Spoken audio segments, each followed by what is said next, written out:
טוב, אהלן, אז שלום לכולם, חג שמח.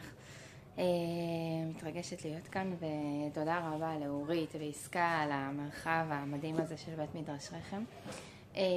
וככה כשחשבתי על מי בא לי לדבר מהאושפיזות, אז ככה תפסה אותי הדמות של ציפורה, והתחשק לי ככה טיפה להעמיק בדמות שלה, אז תודה על ההזדמנות הזאת. ואני אגיד שבאמת ציפורה היא לא מוזכרת כל כך הרבה, אבל באמת בקטעים שהיא מוזכרת זה אלה קטעים קצרים כאלה ומאוד חזקים שהולכים איתך אחר כך, ככה זה הרגיש לי. ואני אקרא את הפסוקים בפרשת שמות. והיא בדרך במלון, ויפגשהו השם ויבקש עמיתו. מדובר פה על משה שבאמת שהקדוש ברוך הוא מבקש להעמית אותו. ותיקח ציפורת צור ותכרות את עורלת בנה ותיגע לרגליו ותאמר כי חתן דמים אתה לי וירף ממנו. אז אמרה חתן דמים למולות. ובאמת תפס אותי העניין הזה והמילים האלה, מה זה אומר חתן דמים ומה שקורה שם. ובאמת הפסוקים האלה מגיעים אחרי המראה של הסנה. משה לוקח את ציפורה והבנים שלו בדרך למצרים כדי להושיע את עם ישראל, וציפורה יודעת שהם יוצאים לשליחות מסוכנת ולא פשוטה, ושזה הולך להיות מורכב, והיא ממש דבקה בו. באמת גם אחר כך מתואר שמשה שולח אותם חזרה למדיין והוא ממשיך לבד בשליחות שלו, וזה ככה בקטנה אומנם, אבל הזכיר לי טיפה אותנו היום, את כל הנשים, נשות המילואים והאנשים שהאיש שלהם לא בבית, שאנחנו ככה מוסרות את הנפש שלנו על הדבר הזה.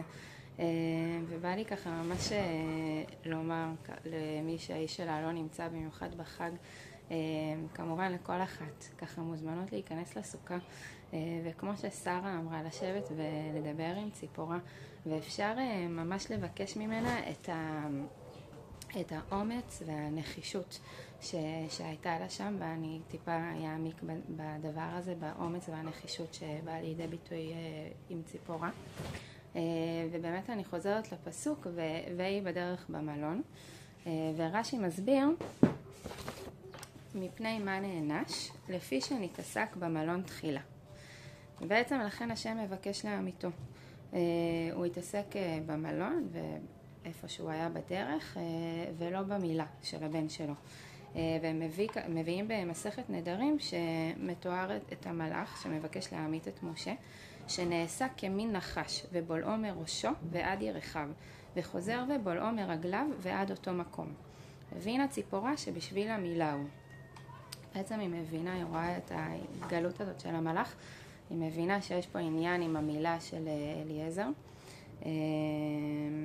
והיא תופסת יוזמה. היא בעצם מבינה את גודל השעה, היא לוקחת אבן צור והיא מעלה את בנה, והיא אומרת כי חתן דמים אתה לי. וראיתי באחד המפרשים שבהתחלה היא לא הייתה בטוחה אם הבעיה היא בזה אם הבעיה שהשם מבקש להעמית את משה זה בגלל שציפורה היא לא מעם ישראל, או שזה באמת העניין של המילה, ולכן היא אומרת חתן דמים אתה לי. ואז אחרי שהיא מבצעת את המילה, המלאך עוזב את משה, והיא באמת מבינה שזה בגלל העניין שהיא לא מעלה את בנה, והיא אומרת חתן דמים למולות.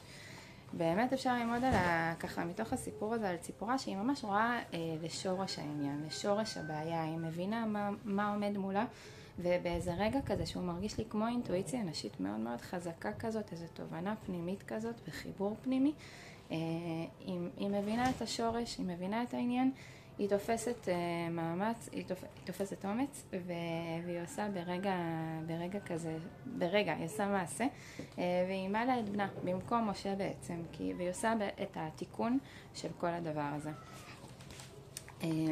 והייתי גם שמחה לקחת את זה עוד צעד ולהתבונן בפירוש של השם של ציפורה, שראיתי שכתוב גם במפרשים שהיא כמו ציפור, שהיא נודדת ממקום למקום, כמו שאמרנו מקודם, היא ממדיין למדבר, אחר כך חוזרת למדיין, ואז עוד פעם יוצאת לקראת משה לקראת בני ישראל בעצם אחרי קריאת ים סוף.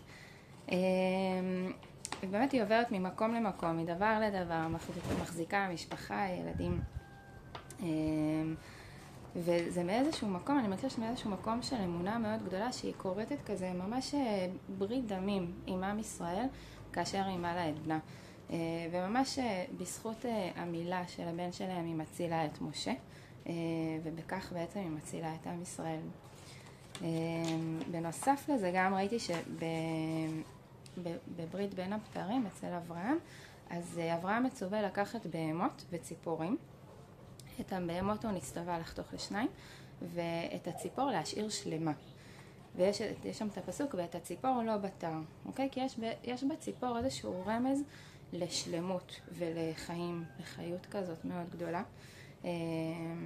ובאמת הספורנו מפרש ואת הציפור לא בתר, כי לא יבטל מן הציפור בכללו, בלא שום הפסק, כי הם חיים לעד תמיד. ובעצם הציפור מסמלת את הנצחיות ואת הברית הנצחית הזאת של עם ישראל, כפי שהובטח לאברהם, וזה מתקשר לנו גם באמת למהות של ציפורה, שקושרת את עצמה במילת בנה לנצחיות של עם ישראל. ועוד נקודה ככה שעלתה בי מתוך הפסוקים והתבוננתי בה ככה קצת בתוכי, במילה דמים. ובאמת בשנה האחרונה לצערנו הרבה דם של עם ישראל נשפך בכאב מאוד מאוד גדול על כל מה שהיה פה השנה. ובאמת הדם היה המון פעמים בהקשר של מוות.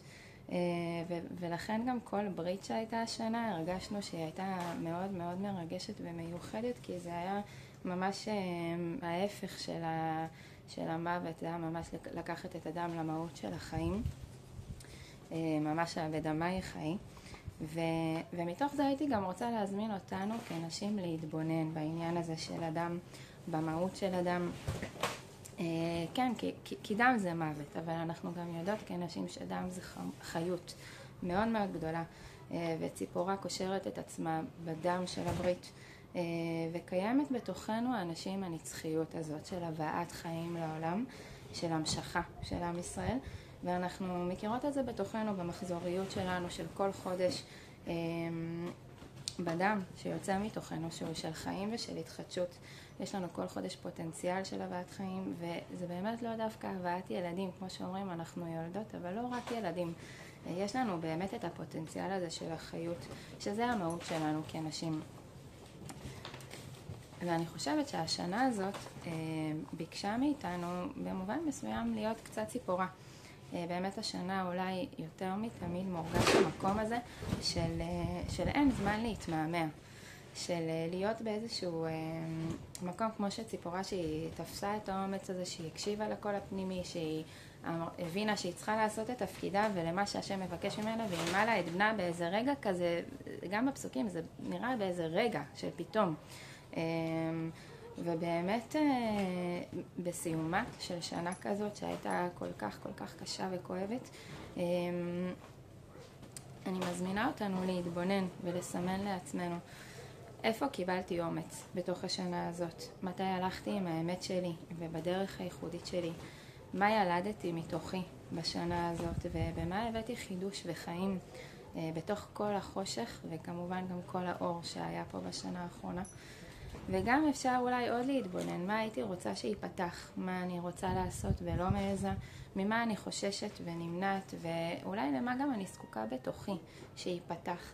וככה עוד צעד, זה באמת לשבת בסוכה כמו שאמרנו, ולהתבונן איך ציפורה יכולה להיות מעין מורת דרך עבורי בתוך המסע הזה.